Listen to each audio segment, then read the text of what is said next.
Assalamualaikum warahmatullahi wabarakatuh. Selamat siang semuanya.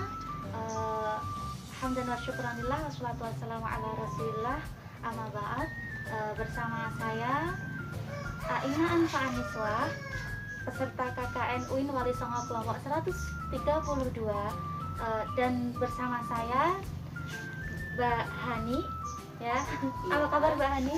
Alhamdulillah kabar baik Mbak Ina. Ya, Mbak Hani ini lulusan UIN Wali Songo S2, dan seorang aktivis perempuan. Kebetulan sekali ini bersangkutan dengan apa yang akan kita bahas nanti, yaitu perempuan sebagai pelopor moderasi beragama. Yang kita tahu, moderasi beragama itu sangat penting, ya. Sebagai negara yang plural dan multikultural, negara kita ini banyaknya keyakinan, agama, suku di Indonesia dan berbagai etnis ini, apalagi setiap agama ini memiliki beberapa sekte, banyak sekte, bukan beberapa, ya. Jadi ini akan tidak memungkinkan menimbulkan sebuah gesekan-gesekan, ya kan? Banyaknya itu tidak memungkinkan adanya pergesekan, apalagi sekarang ini banyak kayak kekerasan dalam agama, atau biasa disebut itu terorisme, radikalisme. Itu karena mungkin perbedaan pendapat antar keyakinan. Baik, itu tadi permulaan dari saya. Nanti akan kita bahas lebih mendalam beserta narasumber saya, yaitu Mbak Hani, ya. Langsung saja, menurut Mbak Hani ini, kenapa moderasi beragama itu penting? Baik, terima kasih Mbak Ina. Moderasi beragama sendiri, moderasi itu kan berasal dari kata moderat, kalau dalam bahasa Arab tawasud. Kita berada di tengah-tengah, begitu ya. Artinya kita tidak condong ke kanan, kita tidak condong ke kiri, kita tidak terlalu ekstrim dalam memaknai keberagamaan kita. Kita berada di tengah, di mana nasionalisme, humanisme atau kemanusiaan. Kemudian kalau dalam agama Islam, menurut Imam Suyuti, berlandaskan pada maqasidus syariah. Hifdzuddin, hak atas pertama nafas, hak atas hidup, perlindungan kepada kehidupan manusia, kemudian hifdzuddin, kebebasan, bisa kita maknai sebagai kebebasan beragama dan juga berkeyakinan. Hifdzul mal, perlindungan terhadap hak properti kita. Hifdzul nasl, hak atas keturunan atau berkeluarga. Kemudian hifdzul akal, hak atas kebebasan berpendapat, begitu, atau berpikir dan berpendapat. Nah, dalam Islam berada di tengah-tengah, tujuan beragama adalah seperti itu. Nah, betul sekali apa yang disampaikan Mbak Ina, kenapa moderasi beragama itu penting, terkhusus di negara kita Indonesia yang merupakan negara plural dan multikultural, di mana banyak sekali perbedaan bahasa, budaya, etnis, agama yang kemudian rentan terhadap gesekan-gesekan yang kemudian mampu menimbulkan kekerasan dan juga terorisme. Gitu. Nah, beragama yang di tengah-tengah atau moderasi beragama itu penting bagi agama manapun. Jadi tidak hanya Islam, tapi Kristen, Buddha, Hindu, Konghucu itu juga harus memiliki sikap-sikap moderasi beragama agar inklusivitas, toleransi itu bisa muncul di antara kita.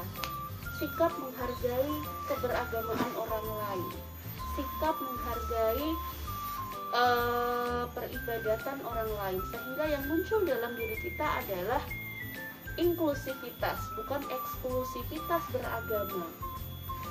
maka toleransi ini akan muncul, sehingga ketika sikap toleransi, sikap inklusif, sikap menghargai itu sudah menjadi paradigma, sudah menjadi cara pandang dan juga cara pikir kita, ini akan secara otomatis perilaku kita itu juga akan mengarah kepada inklusivitas dan juga toleransi. Maka gesekan-gesekan, bahkan kekerasan dan terorisme tidak akan terjadi. Begitu. Jadi memang sangat penting, tidak hanya untuk Islam tapi semua agama. Terlebih buat negara kita ini ya Mbak Betul. ya. Selanjutnya ini kan sesuai dengan tema kita, perempuan sebagai pelopor moderasi beragama. Jadi bagaimana cara kita sebagai perempuan itu menyikapi moderasi beragama? Baik, terima kasih. Cara kita sebagai perempuan ya. Saya sedikit review isu terakhir atau data terakhir berkaitan dengan intoleransi dan juga radikalisme di negara kita. Mbak Ina pasti tahu bom bunuh diri terakhir yang terjadi di Kalibata di Jakarta, pelakunya adalah perempuan bersama anaknya. Maka yang awalnya isu toleransi dan intoleransi dan radikalisme yang khas atau dekat dengan laki-laki sekarang berpindah ke perempuan. Artinya sikap-sikap ini yang awalnya kita menganggap perempuan jauh dari itu, dekat dengan kita. Sudah ya. Baik, terima kasih. Saya bawa anak karena kebetulan tadi anaknya tidur dan kemudian ini bangun begitu.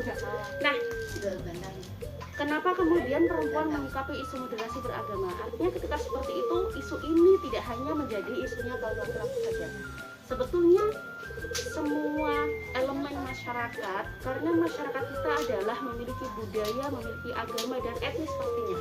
Maka sikap ini harusnya dimiliki oleh semua manusia, tidak terkecuali perempuan.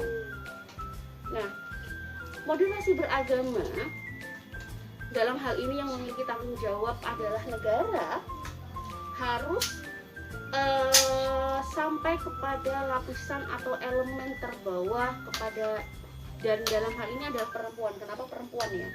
Perempuan dalam Islam adalah sebagai madrasatul ula, seperti itu.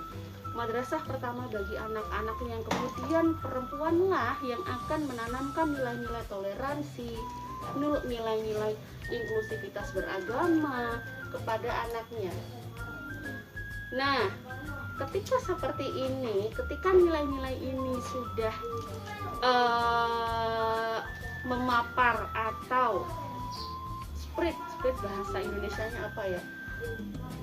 Memancarkan ke semuanya, terpapar ke semua elemen, maka tadi kekhawatiran kita terhadap radikalisme dan intoleransi tidak akan terjadi, karena semua lapisan anak sudah mendapatkan nilai dan prinsip dari orang tuanya, dalam hal ini adalah perempuan, karena kebanyakan yang mendidik anak di negara kita adalah perempuan begitu ya. Selesai begitu, maka memang penting. Jadi tidak akan menumbuhkan bibit-bibit baru gitu ya. Betul.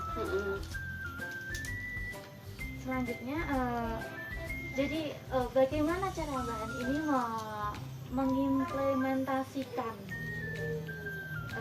mengimplementasikan moderasi beragama dalam kehidupan sehari-hari? Kan ini sebagai perempuan, seorang ibu, pendidik dan juga anggota masyarakat. Baik, terima kasih. Sebetulnya sederhana, bagaimana cara kita menghargai pendapat orang lain dengan tidak menyalahkan. Karena yang saya yakini, bukan kemudian saya sudah betul ya, saya masih belajar untuk ini, dan setiap hari sebetulnya saya merefleksikan diri, kok tadi saya begitu ya gitu ya. Tidak menghakimi orang lain, karena sebetulnya masing-masing manusia ini memiliki pengalaman dan pengetahuan yang berbeda. Maka tidak bisa disamakan. Saya punya anak, cara mendidik anak saya dengan cara mendidik anak orang lain, karena saya dan orang tersebut memiliki pengalaman dan pengetahuan yang berbeda. Itu tadi sebetulnya adalah contoh sederhana ya. Kemudian contoh realnya yang masih santer di negara kita adalah perizinan tempat ibadah agama lain di sekitar kita yang biasanya mayoritasnya adalah Islam. Katakanlah kota Semarang tidak hanya satu tapi 2-3 banyak kasus yang pembangunan rumah ibadah agama lain yang bukan Islam ini tidak diberikan izin, padahal syarat-syaratnya sudah lengkap.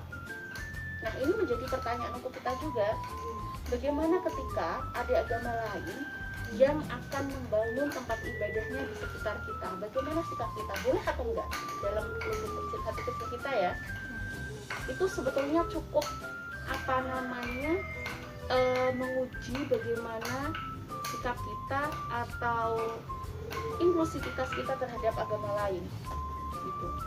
Belum lagi kadang agama Islam ada peribadatan yang berbeda kita rasani gitu kan, padahal kan ya sudah itu tanggung jawab dia dengan orang lain, dengan Allah, dia sholat atau tidak gitu.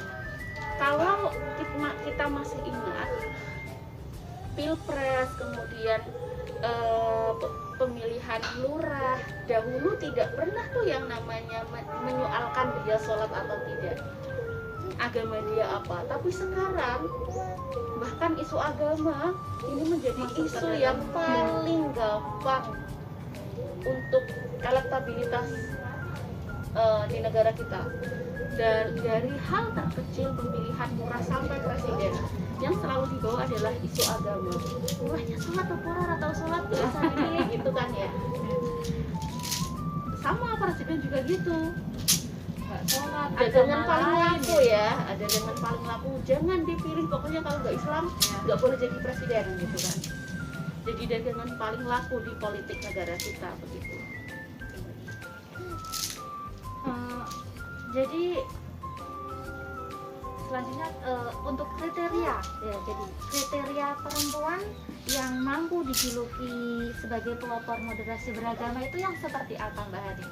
Sebetulnya semua perempuan itu pantas menjadi pelopor moderasi beragama.